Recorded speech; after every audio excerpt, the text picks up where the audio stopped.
ये दौर था 18वीं सदी की शुरुआत का, जब दुनिया बहुत तेजी से बदल रही थी।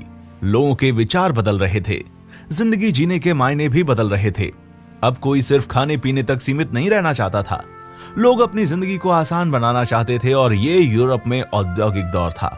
इसी दौर में यानी कि सन 1712 में थॉमस न्यूकमन ने एक इंजन का आविष्कार किया जो कि बहुत ही सफल नहीं रहा। फिर 1726 में जन्मे जेम्स वॉट ने 1776 में न्यूकमन की थ्योरी पर काम करते हुए स्टीम इंजन का आविष्कार किया, जो कि हमारी दुनिया के लिए एक बहुत बड़ा बदलाव साबित हुआ। इस भाप इंजन के आविष्कार के बाद ही वैज्ञानिकों की सोच में बिना घोड़ों से चलने वाली गाड़ी बनाने का ख्याल आया। 18वीं सदी की शुरुआत में दुनिया में कई ऐसे इंजीनियर्स थे जो कि चाहते थे किसी ऐसी गाड़ी को बनाया जाए जिसे बिना घोड़ा गाड़ी के चलाया जा सके। इस दौर तक गाड़ियों को सिर्फ जानवरों द्वारा ही चलाया जाता था और फिर कई इंजीनियर्स ने इस पर काम भी किया, पर कुछ खास सफलता हाथ नहीं लगी। ट्रेन के आविष्कार का इतिहास भी काफी लंबा रहा है और अलग अलग समय में कई लोगों ने अपना योगदान दिया है। आमतौर पर जिन लोगों का नाम ट्रेन के आविष्कार में गिना जाता है वो हैं रिचर्ड ट्रेवथिक, मैथ्यू मरे, जॉर्ज स्टेफसन और ओलिवर इवांस। इन लोगों ने भी जेम्स वॉट के इंजन के आविष्कार के बाद ही रेलगाड़ी बनाने का सोचा था। प्रथम प्रयास। पहली बार 1769 में फ्रांसीसी सेना के एक इंजीनियर निकोलस ने भाप से चलने वाली एक गाड़ी बनाई, जो कि दुनिया की पहली बिना जानवरों के चलने वाली गाड़ी थी। ये एक किस्म की तोप गाड़ी थी जो चलते समय बहुत शोर करती थी और इससे बहुत सारी चिंगारियां भी निकलती थीं। साथ ही इसका वजन बहुत ज्यादा था और ये घोड़ा गाड़ी से ज्यादा खर्चीली भी थी। कुछ दिन के बाद इसके चक्के भी टूट गए और ये बहुत उपयोगी नहीं थी, इसलिए इसको शस्त्रागार में डाल दिया गया था। दूसरा प्रयास। रिचर्ड ट्रेवथिक, जिन्हें रेलगाड़ी का जन्मदाता कहा जाता है, वो उस समय एक युवा मैकेनिकल इंजीनियर थे। उन्होंने काफी प्रयासों के बाद आखिर सन 1801 में लोहे के एक बड़े भाप इंजन वाली गाड़ी बनाने में सफलता हासिल कर ली। इनकी गाड़ी में धुएं के लिए एक बड़ी चिमनी और साथ ही कुछ पैसेंजर्स के बैठने के लिए जगह बनी हुई थी। इनकी ये गाड़ी जमीन और रेल दोनों पर चलने के लिए बनाई गई थी। ये गाड़ी जब भी चलती थी तो शोर काफी करती थी और हिलती भी थी, इसलिए इसका नाम पफिंग डेविल यानी कि छुक छुक करने वाला शैतान रखा गया था। जब ये पहली बार पटरी पर चली तो उसे देखकर लोग डर गए थे। बाद में इनकी गाड़ी में कोयले की वजह से आग लग गई थी, पर रिचर्ड ट्रेवथिक एक बहुत ही साहसी और प्रभावशाली व्यक्ति थे। उनकी पहली गाड़ी में आग लगने के बाद उन्होंने हिम्मत नहीं हारी और फिर सन 1803 में उन्होंने दूसरी बार भाप से चलने वाली इंजन गाड़ी बनाई, जिसे उन्होंने कर्नावाल से लंदन तक की सड़कों पर चलाया।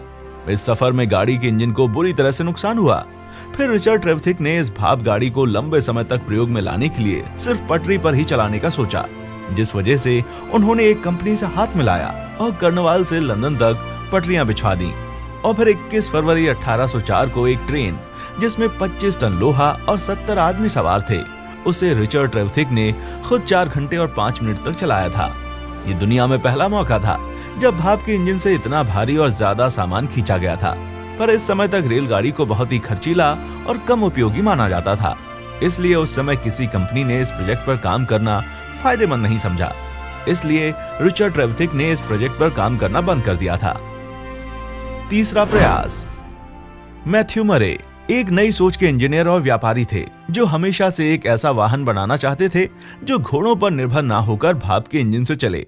उन्होंने 1812 में रिचर्ड ट्रेवथिक के द्वारा बनाई गई रेलगाड़ी में काफी बदलाव किया।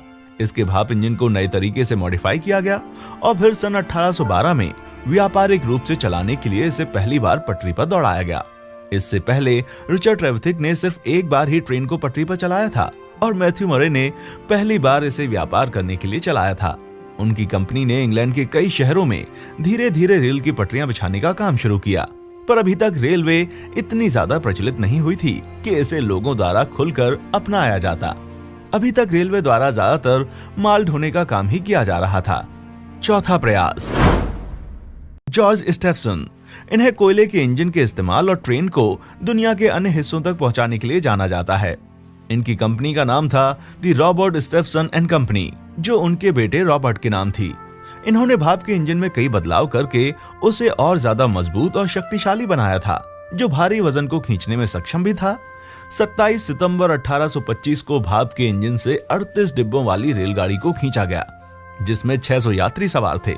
इस पहली रेलगाड़ी ने लंदन से स्टॉकलैंड तक का 37 मील का सफर 14 मील प्रति घंटा की रफ्तार से तय किया था। आधिकारिक रूप से इसे ही विश्व की पहली ट्रेन कहा जाता है जिसने पैसेंजर को एक स्थान से दूसरे स्थान तक सफर कराया था। दुनिया की इस पहली ट्रेन के भाप के इंजन का नंबर था लोकोमोशन नंबर 1। जॉर्ज स्टेफसन ने ट्रेन के आविष्कार में एक क्रांति ला दी थी। इनके कोयले के इंजन के इस्तेमाल के बाद दुनिया के अन्य देशों में इसे बनाने की होड़ लग गई थी। ओलिवर एवांस ये एक अमेरिकी इंजीनियर थे। इन्होंने भाप के इंजन में कई बदलाव किए और पहली बार हाई प्रेशर भाप के इंजन का निर्माण किया। 5वां प्रयास, रुडोल्फ डीजल। 1858 में जन्मे रुडोल्फ डीजल ने 1897 में डीजल इंजन बनाकर एक कीर्तिमान रच दिया था। उनके बनाए हुए इंजन का प्रयोग आज भी पूरी दुनिया में किया जाता है।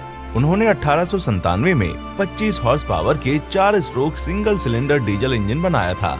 इनके इस आविष्कार के बाद 1912 में रोमन शोर ने रेलवे द्वारा स्विट्जरलैंड में पहली बार डीजल इंजन से रेलगाड़ी चलाई गई थी। भारतीय रेल का इतिहास। आज भारतीय रेल को दुनिया की टॉप 5 सबसे बड़ी रेलवे नेटवर्क में गिना जाता है, जो कि तकरीबन 15 लाख कर्मचारियों को रोजगार देती है और पूरे देश को आपस में जोड़कर रखती है। पर क्या आप जानते हैं कि भारत में पहली रेलगाड़ी कहां चली थी? अगर नहीं तो मैं आपको बता दूं कि भारत में पहली रेलगाड़ी 16 अप्रैल 1853 को बोरीबंदर से थाने तक 35 किलोमीटर तक चलाई गई थी।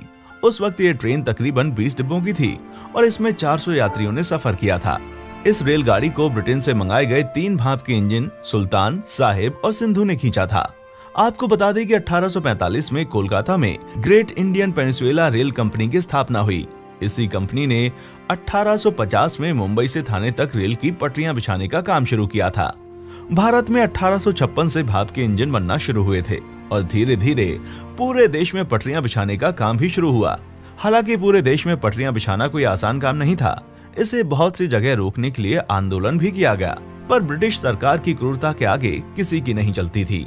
दोस्तों, अगर आपको ये वीडियो पसंद आई हो तो इसे लाइक जरूर करें और अपने किसी एक दोस्त को शेयर भी कर दें। और ऐसे ही नॉलेजेबल वीडियोस को देखने के लिए हमारे चैनल को सब्सक्राइब जरूर करें।